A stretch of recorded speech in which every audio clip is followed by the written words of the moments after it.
नमस्कार, capital TV देख रहे हैं आप और मैं हूं आपके साथ शिवानी रतूड़ी। दुनिया को आतंक के नाम पर डराने वाला पाकिस्तान आज अफगानिस्तान से पिटकर गजब करा रहा है। ये बातें सुनने में आपको जितनी तीखी लगती हैं, हकीकत उससे भी कई ज्यादा कड़वी है। कभी जो पाकिस्तान अपने यहाँ से आतंक के बीज पूरे विश्व में बोकर दुनिया भर को अस्थिर करता था, वही पाकिस्तान आज अफगानिस्तान से मार खाकर दुनिया के सामने गिड़गिड़ा रहा है, हाथ जोड़ रहा है। अफगान तालिबान, जिसे पाकिस्तान ने कभी अपनी रणनीति का सबसे बड़ा औजार बनाया था, अब उसके लिए भस्मासुर बन गया है। और यही वो मोड़ है जिसने पूरे दक्षिण एशिया की राजनीति के चैप्टर को फिर से लिख दिया है। तालिबान ने आज की तारीख में मुनीर की नींद उड़ा दी है। तालिबान ने साफ कहा कि अब वो किसी के इशारे पर नहीं चलेगा। और जब बात डुरंड लाइन की आई, यानी पाकिस्तान अफगानिस्तान की सीमा की, तो तालिबान ने अपने ही अंदाज में जवाब दिया, हम किसी नक्शे को नहीं मानते जो हमारी ज़मीन बांट दे। नतीजा, पाकिस्तान को ऐसा जवाब मिला कि उसकी फौजें भागती नजर आई और जनता सड़कों पर सवाल पूछने लगी, आखिर हमने इतना खून क्यों बहाया जब तालिबान अब हमारा नहीं रहा। असल में सिर्फ एक बॉर्डर की लड़ाई नहीं है, ये पाकिस्तान की खोती हुई पकड़, उसकी विफल नीति और उसकी सबसे बड़ी रणनीतिक गलती का सबूत है। अब पाकिस्तान के रणनीतिकारों के बीच सबसे बड़ा डर भारत को लेकर है। पाकिस्तानी मीडिया खुलकर नहीं कह पा रहा, लेकिन उनके संपादकीय खुद गवाही दे रहे हैं कि इस बार काबुल और दिल्ली के बीच बढ़ती नजदीकियां रावलपिंडी के गले की हड्डी बन गई है।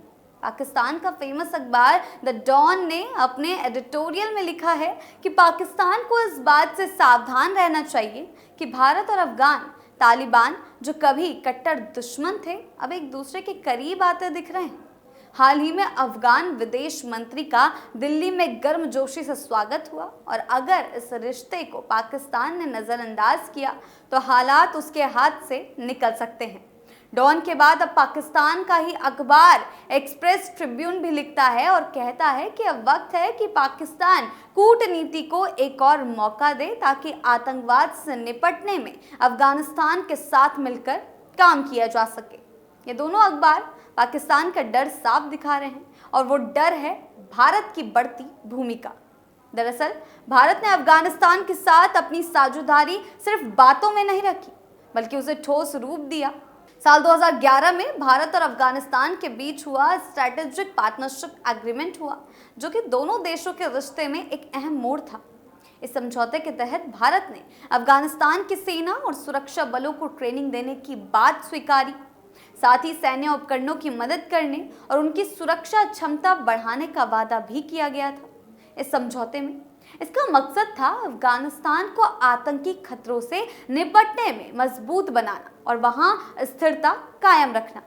उस समय अफगानिस्तान के राष्ट्रपति हामिद करजई थे और इस समझौते ने भारत को अफगानिस्तान का भरोसेमंद रणनीतिक सहयोगी बना दिया था।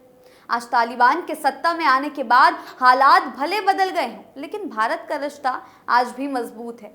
अब अफगानिस्तान भारत से केवल दवाएं और खाद्य अनाज ही नहीं मांग रहा, बल्कि सैन्य तकनीकी सहयोग और इंटेलिजेंस शेयरिंग की बात भी कर रहा है। और यही बात पाकिस्तान को सबसे ज्यादा डरा रही है।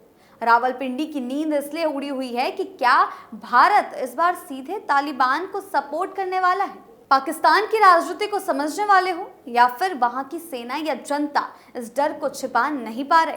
शाहिद जावेद बुर्की ने तक लिखा कि वॉशिंगटन और इस्लामाबाद दोनों ही अब काबुल से मदद चाहते हैं ताकि आईएस, खोरासन और टीटीपी जैसे आतंकी समूह को रोका जा सके। यानी तालिबान, जिसे पाकिस्तान ने कभी हथियार और पैसे दिए थे, आज वही तालिबान उसके आतंक को रोकने की कुंजी बन गया है। सोचिए, आज पाकिस्तान के साथ ये कैसे विडंबना आ गई है कि उसने जिसे पाला वही अब उसके लिए भस्मासुर बनकर पीछा कर रहा है। और जब पाकिस्तान अफगानिस्तान से हार रहा है, तो वो अपनी नाकामी छिपाने के लिए वही पुराना कार्ड खेल रहा है। हर बार की तरह भारत पर दोष मढ़ रहा है। जी हाँ, पाकिस्तान के राष्ट्रपति आसिफ अली जरदारी ने हाल ही में बयान दिया कि भारत द्वारा प्रायोजित आतंकवाद क्षेत्रीय शांति के लिए सबसे बड़ा खतरा है। लेकिन सच्चाई ये है कि आतंक का सबसे बड़ा अड्डा खुद पाकिस्तान की जमीन रही है। वहीं से पलकर निकले आतंकी संगठन, जो चाहे तालिबान हो, लश्कर तैयबा हो या जैश ए मोहम्मद, सभी ने दक्षिण एशिया को दशकों तक दहशत में रखा। और अब जब तालिबान ने अपनी राह अलग चुन ली है, तो पाकिस्तान को पहली बार अपने ही द्वारा खड़े किए गए ताकत का सामना करना पड़ रहा है।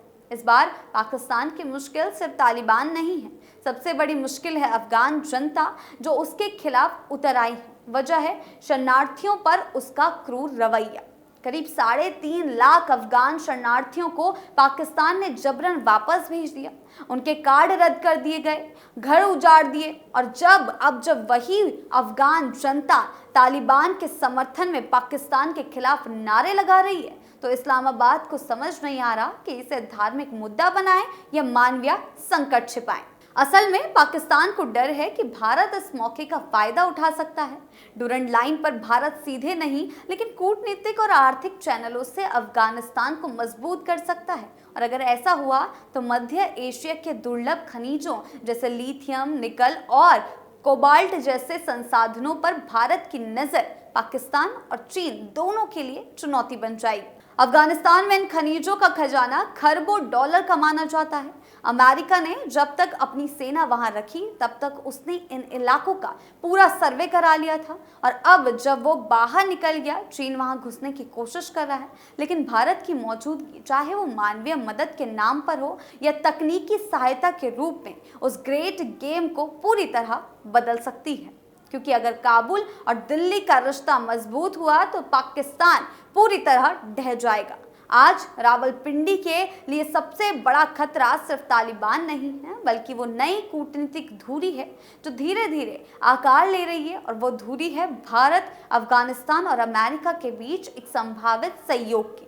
याद कीजिए, जब अमेरिकी राष्ट्रपति डोनाल्ड ट्रंप ने हाल ही में कहा कि वे युद्धों को सुलझाने में माहिर हैं और अफगान पाक संघर्ष में मध्यस्थता को तैयार हैं, तो इसका सीधा मतलब ये था कि अमेरिका फिर से इस क्षेत्र में वापसी के रास्ते तलाश रहा है। लेकिन इस बार वो अकेला नहीं आएगा, उसे भारत की जरूरत होगी, क्योंकि भारत के पास यहाँ का भरोसा और भूगोल दोनों है। इसलिए पाकिस्तान का डर सिर्फ हार का नहीं, बल्कि उस नए भू राजनीतिक समीकरण का है जिसमें उसकी कोई जगह नहीं बची। कभी जो पाकिस्तान खुद को इस्लामी दुनिया का लीडर कहता था, आज वही तालिबान से पिटकर संयुक्त राष्ट्र तक रोने पहुंच रहा है। और दुनिया अब उसकी नहीं सुन रही, क्योंकि अब सबको पता है कि आतंक का जो जाल उसने बुना था, अब वही उसमें फंस चुका है। लेकिन इन सब में सबसे बड़ा हीरो कौन है? तो जवाब है भारत। कूटनीति भी शानदार, दया भावना भी भारत का गहना, और अब शायद रणनीतिक साझेदारी के जरिए भारत धीरे धीरे उस जगह पर पहुंच रहा है जहां पाकिस्तान कभी खुद को समझता था। आज अफगानिस्तान की सड़कों पर अगर भारत का नाम इज्जत से लिया जा रहा है, तो वो इसीलिए क्योंकि भारत ने बिना हथियार उठाए मदद और भरोसे से अपना स्थान बनाया है। कभी आतंक का जनक, आज आतंक का शिकार बने पाकिस्तान की एक कहानी सिर्फ हार की नहीं, बल्कि उस अहंकार की है जो अब अपने ही बोए बीजों से कुचल रही है।